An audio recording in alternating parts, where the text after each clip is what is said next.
जम्मू कश्मीर की आबो हवा अब बदल गई है। आर्टिकल 370 हटने के बाद से यहां काफी बदलाव आया है। 370 हटने के बाद कश्मीर घाटी में पहली बार चुनाव हो रहा है। पांचवें चरण में कल बारामूला लोकसभा सीट पर वोटिंग होगी, लेकिन इससे पहले ही पीओके को लेकर सियासी घमासान तेज हो गया है। पीओके को भारत में मिलाने की मांग को लेकर दिग्गज नेताओं के बयान सामने आ रहे हैं। बीजेपी चुनाव जीतने के बाद 6 महीने में पीओके को भारत का हिस्सा बनाने का दावा कर रही है। बीजेपी का कहना है कि पाकिस्तान के कब्जे वाला पीओके भारत का हिस्सा है और हमेशा रहेगा। तो वहीं दूसरी तरफ विपक्ष पाकिस्तान से सावधान रहने की नसीहत दे रहा है। भाइयों, पीओके हमारा था, पीओके हमारा है, पीओके हमारा रहेगा।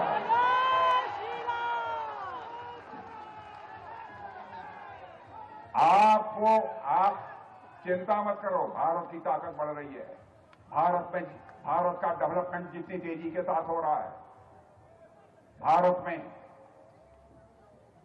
भारत की प्रतिष्ठा अंतर्राष्ट्रीय जगत में जिस तरीके से बढ़ रही है, भारत की अर्थव्यवस्था जितनी तेजी से आगे बढ़ रही है, अब पीओके के हमारे भाई बहन स्वयं ही मांग करेंगे कि हम भारत के साथ रहना चाहते हैं। आशिक मीर इस पर ज्यादा जानकारी के लिए हमारे साथ जुड़ गए हैं। आशिक मीर, बारामूला को लेकर बात करें तो कल वोटिंग होनी है इस पर, और देखना होगा कि कितने परसेंटेज वोटिंग जो है वो यहाँ पर होती है, क्योंकि पिछले फेज में अगर हम बात करें तो एक रिकॉर्ड बना है जम्मू कश्मीर में वोटिंग को लेकर 38% वोटिंग हुई। लेकिन अगर बारामूला सीट को लेकर बात करते हैं तो एक तरफ उमर अब्दुल्ला है, दूसरी तरफ सज्जाद गनी लोन है, इंजीनियर रशीद है। क्या समीकरण आपको बारामूला में नजर आ रहा है? आप लोगों से बातचीत कर रहे हैं, वहां का चुनावी माहौल समझ रहे हैं।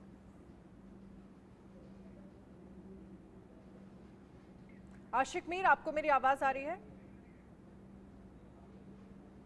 चलिए आशिक से एक बार फिर से कनेक्ट करने की कोशिश करेंगे। लेकिन इन सब के बीच बारामूला की बात करें तो त्रिकोणीय मुकाबला जो है वो यहाँ पर नजर आ रहा है। उस त्रिकोणीय मुकाबले में कौन बाजी मारेगा, ये बड़ा सवाल बना हुआ है, जहां पर सज्जाद गनी लोन पीपल्स कॉन्फ्रेंस की तरफ से हैं, इंजीनियर रशीद अवामी इत्तेहाद पार्टी की तरफ से, उमर अब्दुल्ला नेशनल कॉन्फ्रेंस की तरफ से।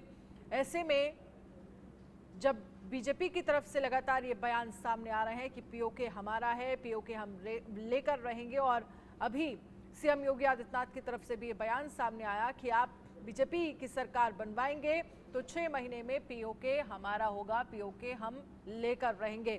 इस तरह के बयानों से कितना असर पड़ेगा चुनावों पर? और वहीं विपक्ष जो है वो लगातार ये कह रहा है कि पाकिस्तान से सावधान रहने की जरूरत है, सावधान रहने की नसीहत है। इन मामलों को लेकर आरोप प्रत्यारोप का दौर जारी है। वहीं दूसरी तरफ बारामूला में जो त्रिकोणीय मुकाबला है, इसमें कौन बाजी मारेगा, ये अपने आप में बेहद अहम सवाल हो जाता है। प्रधानमंत्री नरेंद्र मोदी की तरफ से जो ऐलान भी अब किया गया, जिसमें पाकिस्तान को लेकर भी बयान जो है वो दिया गया, और इसके साथ ही विपक्षी पार्टियों को लेकर भी ये कहा गया कि आखिरकार विपक्षी पार्टियां जो हैं वो पाकिस्तान पर इतनी मेहरबान क्यों हैं, पाकिस्तान से क्यों सावधान रहने की नसीहत दे रही हैं। इस पर भी बीजेपी ने विपक्षी पार्टियों को घेरा। आलोक सर हमारे साथ हैं, अरविंद जी भी हमारे साथ बने हुए हैं। लेकिन अरविंद जी, मैं आपसे समझना चाहूंगी, बारामूला को लेकर अभी हमने पिछले फेज में देखा जहां पर 38% वोटिंग, एक रिकॉर्ड बना लंबे वक्त से, जहां पर कभी आंकड़े आते थे 8%, 4%, 15%। वो 38% अगर वोटिंग हो रही है तो ये किस तरह के संकेत देता है बारामूला को लेकर? जो त्रिकोणीय समीकरण आप देख रहे हैं, त्रिकोणीय एक तरफ से मुकाबला है, इसमें क्या लग रहा है, किसका पलड़ा आपको भारी नजर आ रहा है? आलोक सर, आपसे सवाल है। जी, मेरा ऐसा मानना है कि जिस तरह से ये ऐतिहासिक इसलिए कि 87, 82 इस समय के इलेक्शन से मैंने देखा है कि 5%, जैसे आपने बताया 5-7% लोग वोट डाल पाते थे, और पूरा जैसे एकाधिकार उसके बाद तो और भी बढ़ता गया जब आतंकवादियों का असर रहा, कुछ नेशनल कॉन्फ्रेंस और पीडीपी की भी सहानुभूति रही। इस बार मुझे लगता है कि सज्जाद लोन जो थोड़ा डिफरेंट है नेशनल कॉन्फ्रेंस के मुकाबले में तो तुलना, लेकिन नेशनल कॉन्फ्रेंस का चूंकि पुराना इस क्षेत्र में सत्ता में वो काफी समय रही है, और जान लोग ये है कि इनके पिता भी बहुत ज्यादा कश्मीर के बहुत अच्छे नेता रहे हैं, दोनों से मेरी मुलाकात पिता से भी हुई थी एक समय में और बेटे से भी, इसलिए मानता हूं कि ये तो दिग्गज एक तरह से एक क्षेत्र है।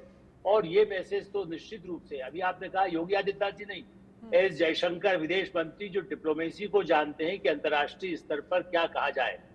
देखिए अभी चुनाव नहीं, इससे पहले भी प्रधानमंत्री कह चुके हैं, गृह मंत्री अमित शाह कह चुके हैं, जो पाकिस्तान अधिकृत कश्मीर है वो हम लेकर रहेंगे। ये बात है वो 6 महीने में हो कि 2 साल में हो, ये तो आप और हम नहीं स्ट्रेटेजी को तय करेंगे जी। या आर्मी डिसाइड करेगी, लेकिन ये तय है कि ये एक बड़ा मुद्दा कश्मीर में है, क्योंकि कश्मीर का एक होना जरूरी है। बिल्कुल आलोक जी, जिस बात का आप जिक्र कर रहे हैं कि ये मुद्दा जो है वो कितना अहम रोल निभाता हुआ नजर आएगा, ये देखने वाली बात होगी। आशिक मीर हमारे साथ बने हुए हैं। आशिक मीर, बारामूला में क्या समीकरण आपको नजर आ रहा है? एक तरफ उमर अब्दुल्ला हैं, सज्जाद गनी लोन हैं, इंजीनियर रशीद हैं, क्या समीकरण जमीनी स्तर पर और किन बातों को ध्यान में रखकर इस बार जनता वोट करेगी? देखिए, जिस हिसाब से बारामूला में कल जो है पोलिंग होने जा रही है, अगर हम समीकरण की बात करें तो आज से 10 दिन पहले जो है दो के दरमियान मुकाबला था, यानी उमर अब्दुल्ला और सज्जाद लोन के बीच में मुकाबला दिख रहा था। लेकिन जब से इंजीनियर रशीद का फॉर्म जो है एक्सेप्ट हो गया और उनके बेटे अबरार ने कैंपेनिंग करना शुरू किया, दोनों के लिए एक मुसीबत बन चुकी है, टफ मुकाबला देखा जा रहा है। एक हिसाब से अगर देखा जाए तो नेक टू नेक फाइट है उमर अब्दुल्ला और सज्जाद के दरमियान। उमर अब्दुल्ला बार बार अपनी तकरीरों में कह रहे हैं कि वो 370 को लेकर जो है इन इलेक्शंस में जो है हिस्सा ले रहे हैं, यानी 370 को वापस लाने के लिए इन इलेक्शंस में हिस्सा ले रहे हैं। तो दूसरी जानिब अगर हम सज्जाद लोन की सुने तो सज्जाद लोन बार बार ये कहते हैं कि वो डिग्निटी और डेवलपमेंट के लिए इन चुनावों में हिस्सा ले रहे हैं। और सज्जाद लोन के कल के बयान को अगर हम देखें तो सज्जाद लोन ने यह भी कहा कि मेरा जीतना उतना जरूरी नहीं है जितना हारना उमर अब्दुल्ला का है।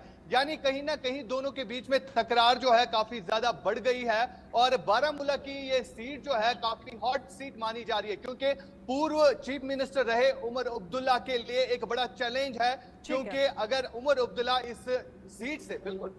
चलिए, बहुत बहुत शुक्रिया तमाम जानकारी के लिए आशिक मीर और आलोक।